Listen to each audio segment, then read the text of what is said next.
Some deaths echo longer than others, not because of who was killed, but because of what followed. In late December of 2025, whispers began moving through Chicago and its surrounding suburbs. At first, they didn't agree with each other. Different locations, different stories, different versions of the same ending. One name kept surfacing, DeAndre Golden, better known to some as 051 Wu. The reports were messy, conflicting, almost deliberately unclear. And that confusion wasn't accidental. It was the fog that always follows violence tied to unfinished business. Because this wasn't just a shooting, it was a continuation.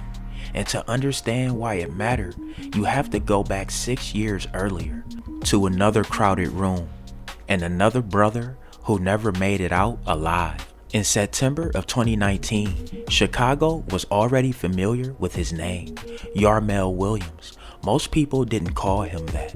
They called him 051 Melly. To some, he was a legend. To others, a nightmare. To law enforcement, a name that kept appearing where bodies fell.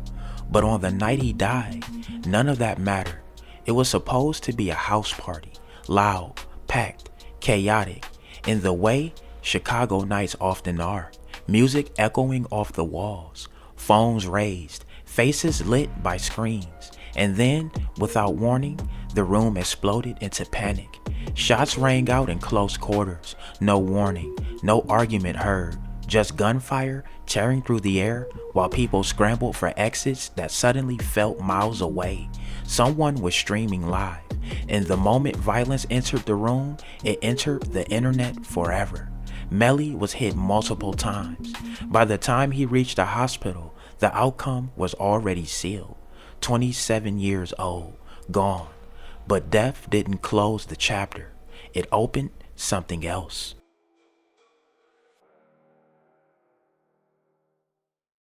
Alright, no, don't call me dude. We ain't gonna do that on the internet. 15 and 16, bro, is where y'all went up. That's when it's really cracking. They weren't really. No, that's when it hurt. I don't know what you're talking about, dude. You right. We gonna be quiet for this ain't for the end. Alright, stop that then. Fuck you talking about, dude. No, you front your. Now, it's rumored that Melly had bodies that hit double digits. But we're going to focus on these specific 6.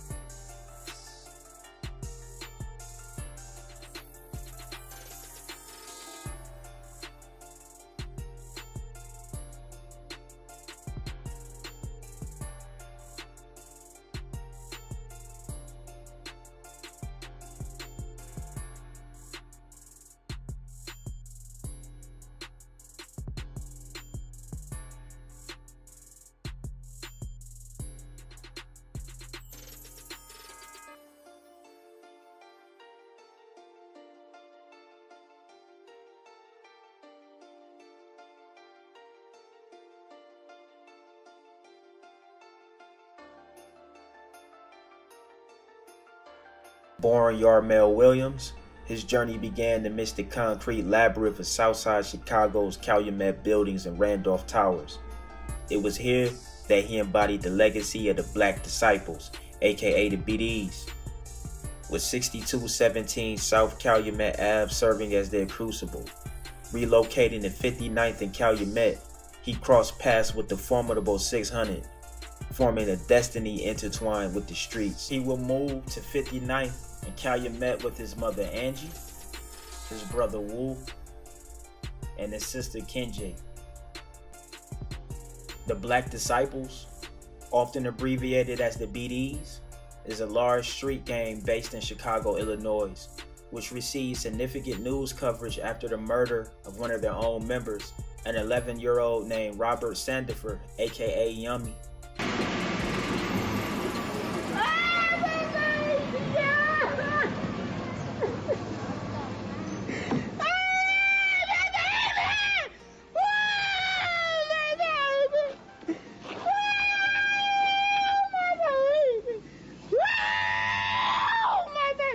why did Robert die?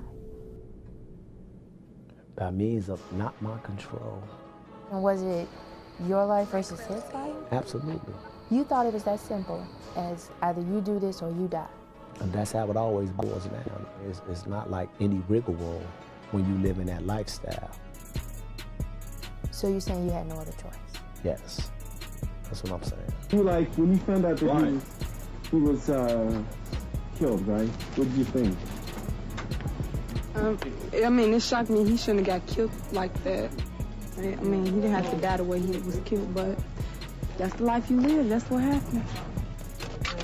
All of you children that are standing here, looking down, take a good look, and I want you to say within your hearts that you'll never end up like Robert. Okay? Cry if you will. Make up your mind that you will never let your life end in tragedy like this.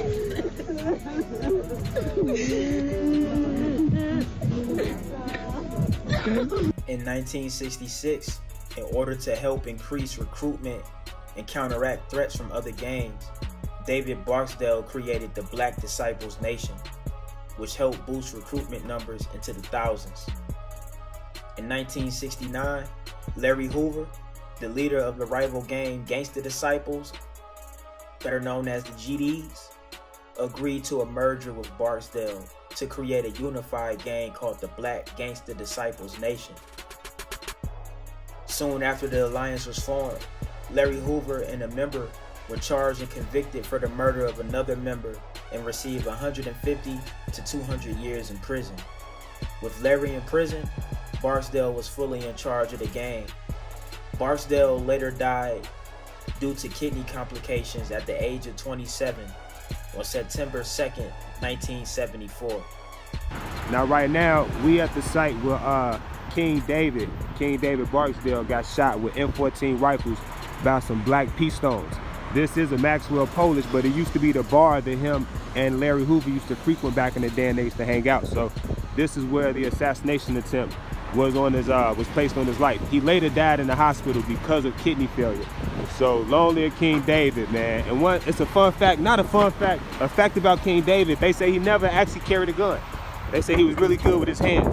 And he really wanted to unite people. They say he wanted to unite the people before he died. So long live Dave, man. I'm out. GDs is known to put in work all around the rack. These niggas is no game, nothing to play with. Amidst the violence and alliances, Melly's path intersected with the Mickey Cobras of the 50th and 51st, an encounter that would ignite and spark his legacy. As fate beckoned, Melly became entwined with KTS, Killed to Survive. Specifically 051 Zico of Young Money. Tragedy struck when Zico fell at the hands of THF 46, Trigger Happy Family, inciting Melly's fierce loyalty to YM.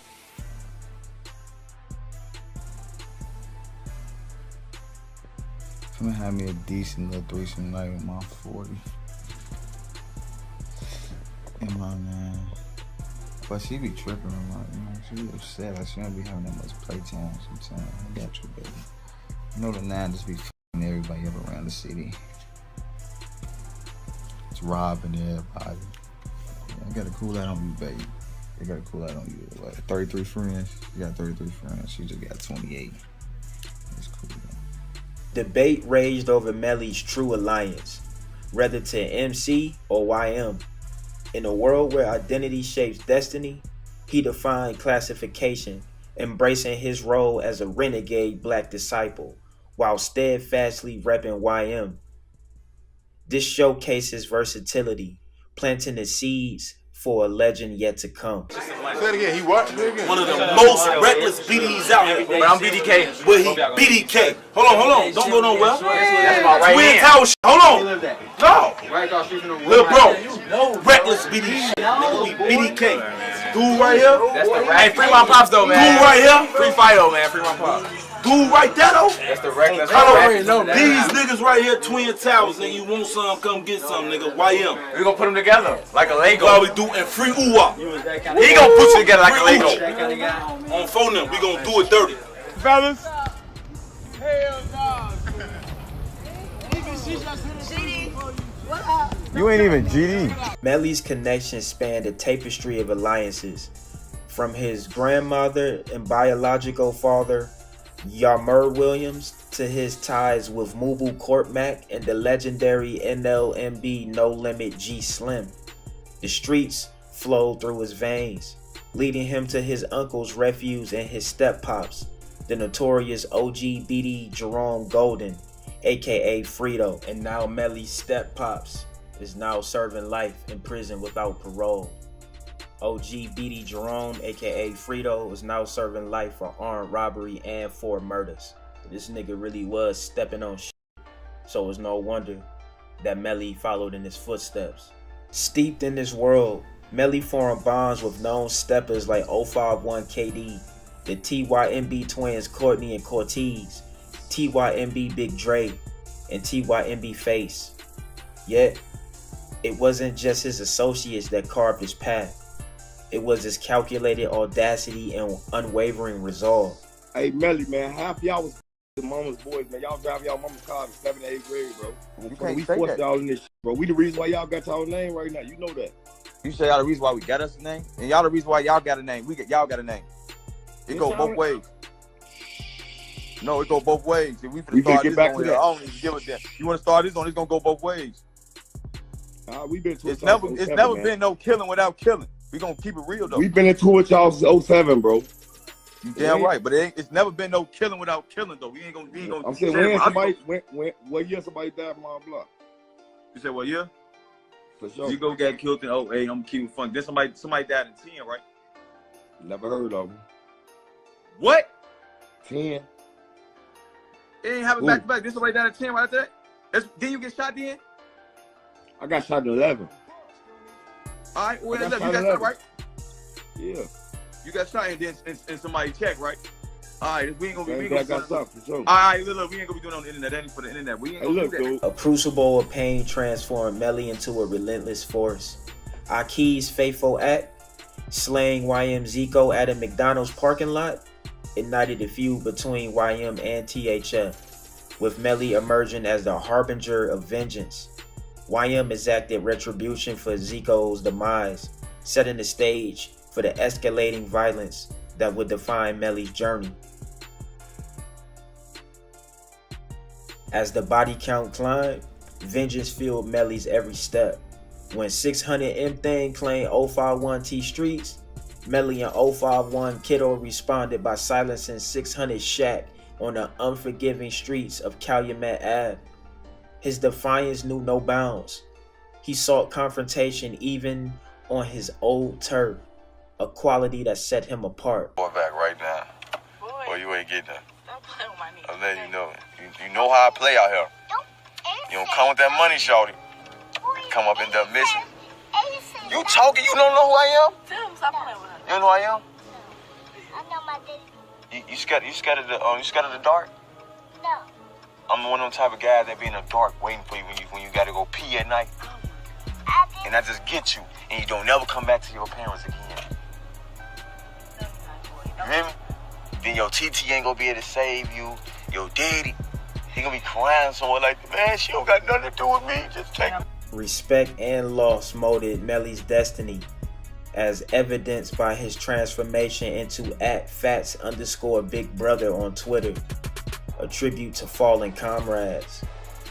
As he navigated a perilous path, he faced personal anguish and waged a relentless war against those who dared challenge him. It's rumored that 600 C-Day retaliated for Shaq, bodying Fats, who was then later targeted and taken out.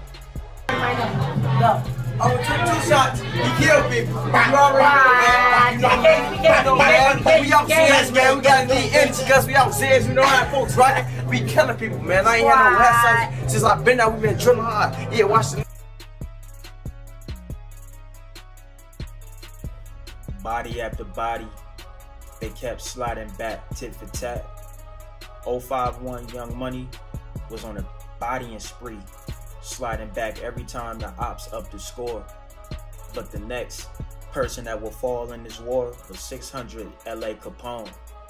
After an eyewitness placed Capone, C-Day, and Tricks at the scene emptying the clip into 051 Fats. They then taunted Melly and 051 disrespecting Fats on Twitter. 600 wasn't finished though. The next op that they would catch lacking would be 051 Lil Mark. They caught him at a bus stop and did him dirty. Afterwards, he became the target of jokes by 300, 600, OTF, and THF. And they will also take pictures at the area where he was shot. That's the death site of 051 Lil Mark. He got hit up at this bus stop right here a couple years ago. That was Tuka brother. He was a savage, but he had a good heart. So niggas caught him up here and hit him up. So RIP to that nigga Lil Mark. Melly's journey mirrored a blood-soaked tapestry intertwined with rivals and alliances. Amidst the chaos, Lil Durk's rise intersected with Melly's, igniting a volatile feud. Lil Mark, who was killed and was made fun of by the ops, really made Melly's wrath increase.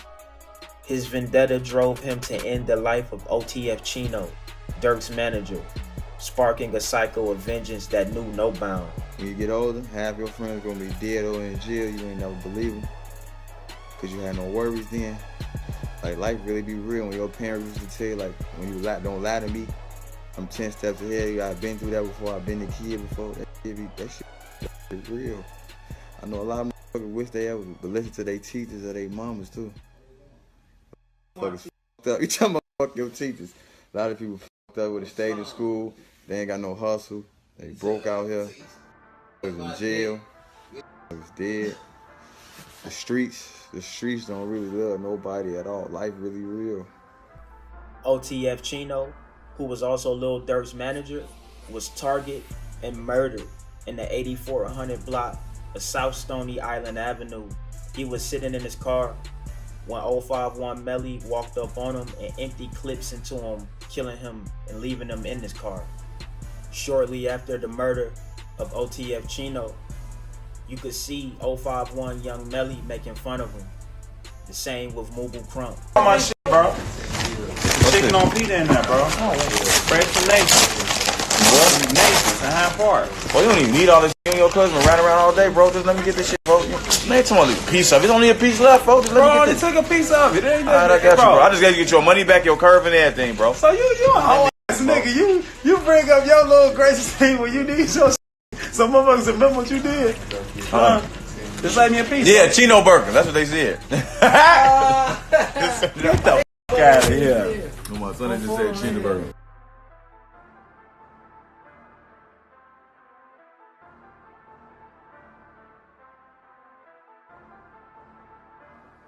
We at my favorite spot, y'all.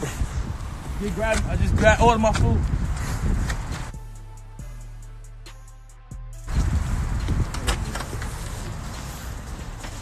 Hey, y'all got that order for Nooski? Chino Burger. Chino Burger. Yeah, y'all got it. Hey, right? Oh, thank you.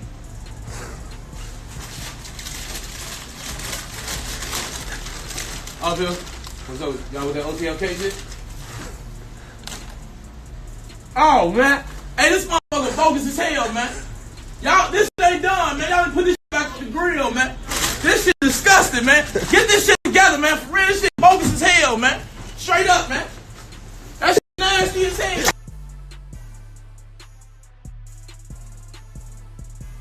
The shadow of Mubu Crump loomed large, playing a pivotal role in Melly's descent into darkness. Chino's death was merely a chapter as Melly's lust for revenge turned towards Durk's blood relative, OTF Nooski. Caught in a barrage of bullets, Nooski's demise signaled a new phase of bloodshed.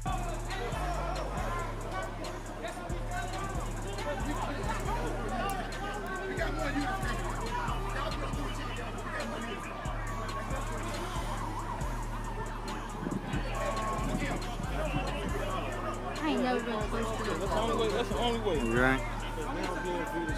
This shit happen all the time, man. On Drex. D-Thing sent me a picture of Newski signing his deal like 2 days before he got killed. Yeah. That's horrible, man. Like, how long have y'all were you talking about signing him before he actually signed his deal? Like, shit, we first started rapping, like 8 months. Really? Yeah. Really? So, after he signed the deal, like, how'd y'all celebrate? We didn't really even get a chance. I ain't nothing. We didn't get a chance. How'd you feel when you heard about the news? Like regular, it's like regular stuff. Emotional as hell. Crump would take to Twitter to add more insult to injury and tweeted, "I would never do my cousin how Durk did Newski. NLMB, never leave my brother.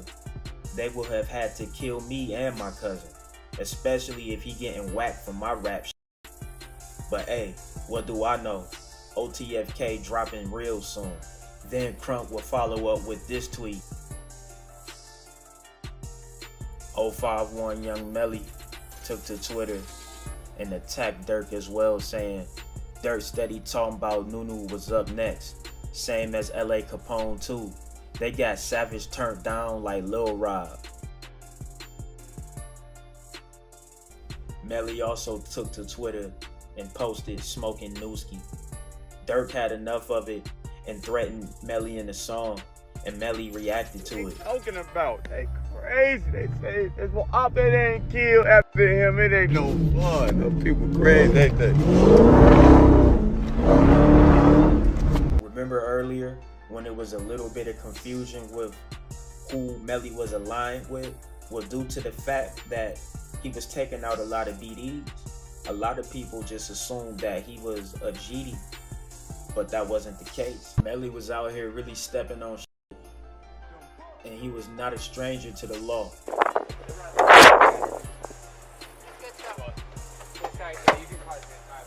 What's your name? Where you staying? 6425 South Ellis. What are you doing in this car, man? Who are you with? With my uncle. Is that your uncle? What's his name? Joe, you got his ID? I got, yeah. Driver? Yeah. Here's Dick. Oh, he just told me he's in the car. Yeah. It said, his son is the one who was the third guy. Okay, so he had the dreads. He was the one that he's in the was back doing all seat the, talking. yeah, talking and shit. And so yeah, he's. Are you narcotics?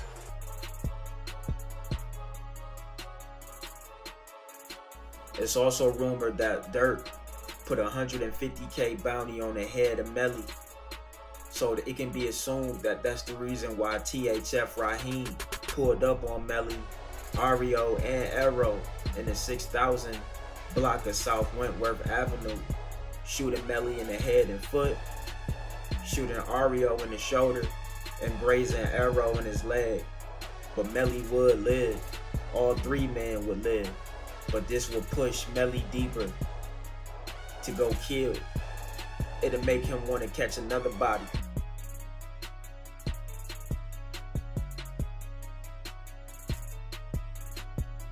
After surviving the shootings, both 051 Ario and 051 Young Melly would take to Twitter. 05 Arrow would say, "On Fats niggas fool. Blowing 230s and we still blew back." And Melly would tweet, "That headshot was a..."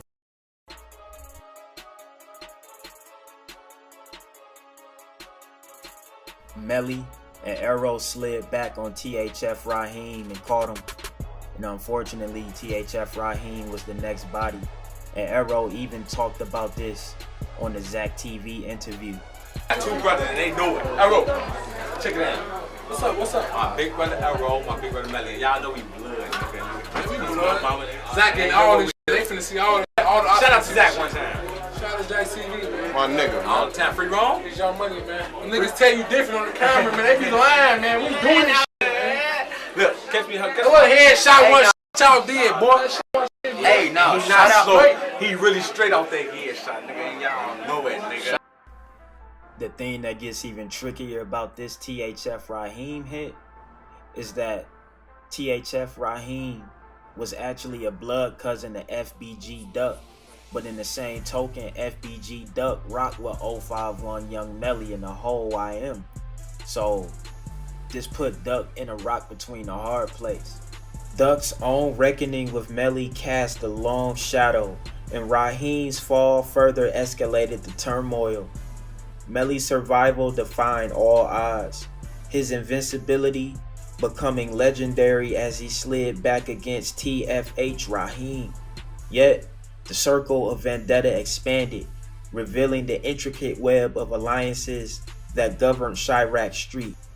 And something else that makes the situation even more trickier is the fact that THF Raheem was actually THF Bezu's stepson, who was a staple and a figure in the THF camp. Melly and Bezu, they definitely had respect for each other, as we could see how they were chopping it up on an IG with each other, but things definitely would go left. THF Bezu would go stepping through the streets with a Draco, looking for Melly, and he would actually catch Melly and he would catch Crump. Gang, gang, gang, gang, gang, gang, gang, gang, gang. How they want it? Shut your bitch ass, dude. Come on, Jaleel Gray. Boy, I punch you, boy.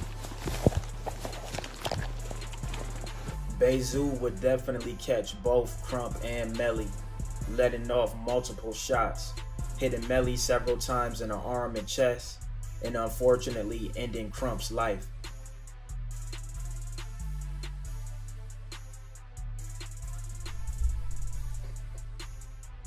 Like Melly said to Bezu on the live, you know, it ain't never been no killing without killing. And that was definitely true. This time, 051 will lose another soldier and bankroll Q by the Folly Boys and Twy from GGE/Motown. Oh, huh? Yeah. Hey! Yeah. Pop the out. Report live. Report live. You gotta keep sweating when I say that. You gotta report live. We have them. When I say that, that's my new slogan. That's how we coming on. What y'all think this at? We ain't hide. And y'all want to steady do all that goof shit. Hold on, you gotta tell them what. Hold on. Let me show them my. Say the 50-yard line boys don't play. 30! Yeah, and he got boots. Boy, yeah. We out here, look at me, getting money, yeah. Look at me, yeah. Shannon, yeah, suckers. Melly was eager to get back into action, and he caught Lil Del lacking from the Folly Boys, who was on the hit that took the life of Bankroll Q. He was shot multiple times in his chest. Lil Del tried to escape, and he made it to the hospital, but unfortunately, he passed away from his injuries. It seemed like the pain was starting to get to Melly, all of the losses back to back. He makes a post about Fats, and he also reminisces about the loss of one of his friends, Gyro City Motor. This is the site where the quadruple shooting took place of the SKD members at this G-Lo station. And I'll walk in and show you guys really quick, but I'm not going to be here for too long because you guys heard what Melly said about this goofy gas station. To stay out, because a lot of people get shot here, especially at this time of night. So I'll walk in the entrance and show you guys, but I'm not going to talk.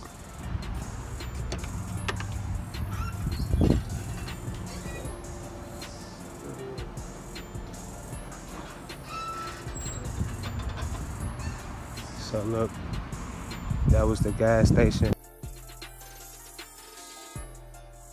Melly started to get more and more bloodthirsty, and it was time to up the score even more. So the next op that he would catch would be TY, a GGE.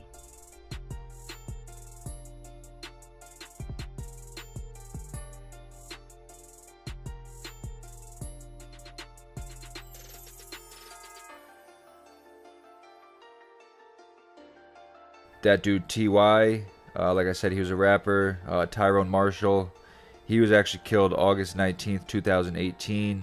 I believe it was the 4400 block of South Calumet. They're saying a chick set him up or something, but Melly was also responsible for that one, they're saying.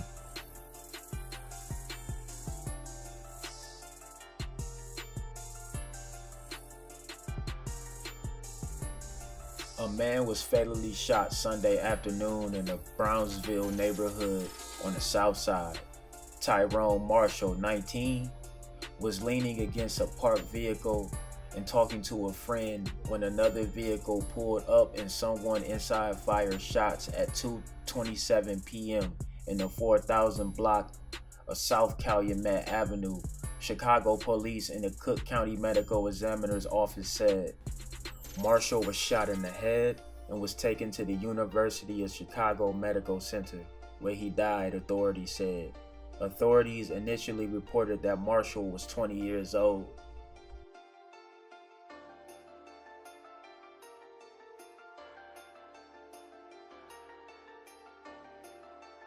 Melly wasn't done yet.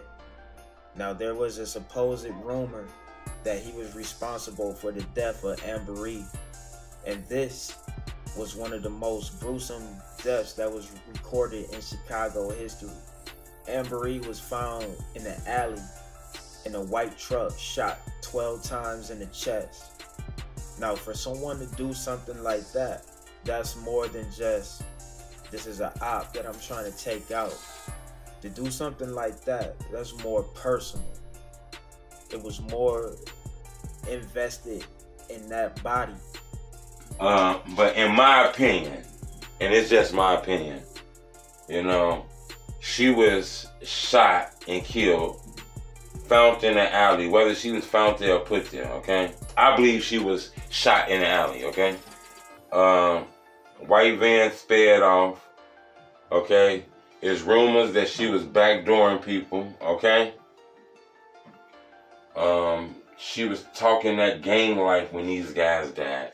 She was saying shit like, they couldn't take us and shit like that, which lead me to believe that she was affiliated with this gang. Now, whether she was a gang member or one of the girls who was just f***ing with them, but she was in a lot of pictures and she was tweeting shit like she was part of the gang. In my opinion, this is kind of different than everyone. I don't have the opinion that a lot of people have, because this is the thing. She was shot 12 times in the chest, okay? Now that's the thing that had me like, hold up. I don't know if this is any gang related or if this was op shit. You know, 12 times to the chest sounds pretty fucking personal. And just ignited an unquenchable hunger.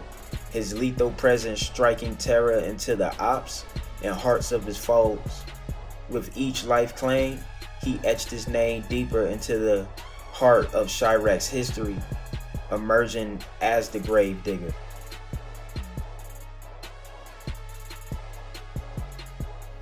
After an altercation with Nate 007 of Taekwon World, Melly would double back and hit his house up. And in the inside of his home, it was his BM and his newborn baby. Luckily, they weren't hit, but that was enough for Nate to plot to end Melly. But as his legacy grew, Melly's lust for power consumed him. Recklessness led him to his own doorstep, and the faithful party became the battleground of fate. A retaliatory strike by Nate sealed Melly's destiny. A chilling climax captured on tape by Gyro City's trap.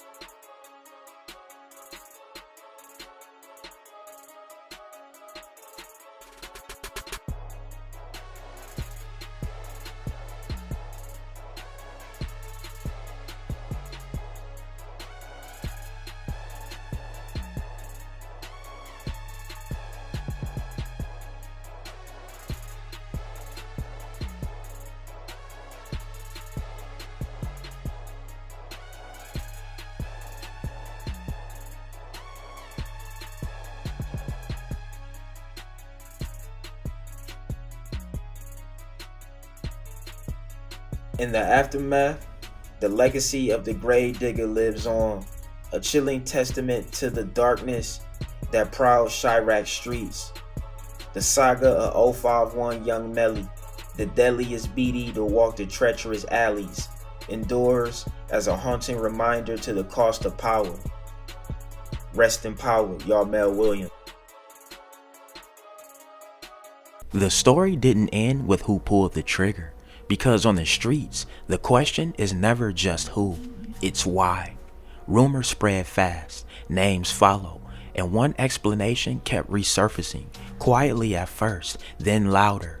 Retaliation, an earlier incident, a home, family inside. If true, then that party wasn't random. It was fate catching up. An arrest eventually followed. Charges came later, but the damage was already done. The city absorbed another loss, and the lines between enemies grew darker. Out of Melly's death, something new formed. A movement, a banner, a name spoken with anger and loyalty intertwined. Melly Way. And standing at the center of that grief was his brother, 051 Wu. The relationship between Melly and Wu has often been explained in technical terms. Half-brothers, step-brothers, different mothers, same father figure. But none of that mattered to them. They moved as brothers, spoke as brothers, were known as brothers. When Melly died in 2019, Wu wasn't free to respond. He was incarcerated, watching from a distance, mourning without the ability to act. Time passed. Years passed, and in December 2025, something changed. Their father, known on the streets as Fido, walked free after nearly 2 decades behind bars. For the family, it was a moment that wasn't guaranteed. For Wu, it was something closer to a miracle. And miracles in this world tend to draw attention. The night was supposed to be about freedom, music, drinks, familiar faces, a father finally home. The celebration took place in Blue Island, just outside the city, a local bar, a place where people felt comfortable enough to relax, but alert enough to watch the door. Those who were there later said Wu didn't look fully at ease, that he kept scanning, that his energy shifted, as if something or someone had caught his attention. No argument was reported. No fight broke out inside, but when Wu stepped outside, the night followed him. Just after 1 a.m., the silence of Southwestern Avenue shattered. Gunshots, multiple. By the time police arrived, DeAndre Golden was down. The initial reports were wrong. Some placed the shooting miles away. Others tied it to unrelated violence, but the truth settled quickly. This wasn't confusion, it was chaos. Wu had been hit multiple times, and just like his brother years before, the outcome was irreversible. 32 years old, dead, hours after celebrating his father's freedom. Well, I'm at work on the job, y'all. This is crazy. The arrest came quickly. Within the day, officials confirmed the suspect was in custody, but charges, those took longer. And in that silence, the questions grew louder. Was this retaliation delayed by years? Was Wu targeted because who he was, or who he stood for? Or was the timing itself the message? No official motive was released, but the streets don't wait for press conferences. Connections were drawn, timelines revisited, old names resurfaced. 2 brothers, 2 killings, 6 years apart. Both tied to crowded rooms, shifting energy, and moments where danger slipped in unnoticed. Some stories don't end. They pause, they wait, and then they continue when the timing feels right. The deaths of 051 Melly and 051 Wu weren't isolated events. They were chapters in a longer narrative written by grief, loyalty, and unresolved conflict. One brother died in a room full of people. The other died moments after walking away from celebration. Different nights, different locations, same ending. And as investigations continue and charges take shape, one thing remains clear. In this world, violence has a memory, and sometimes it comes back for everyone. Alright y'all, there y'all have it, man. That's the crazy story of both brothers 051 Melly, the gravedigger, and 051 Wu, the Melly Way general. Hey man, condolences to the family. You know, may the fallen soldiers rest in peace. Hey man, get in that comment section. Let me know what y'all think. Drillers and trappers. We outside trapping and drilling 247. Don't go nowhere. Watch that next video.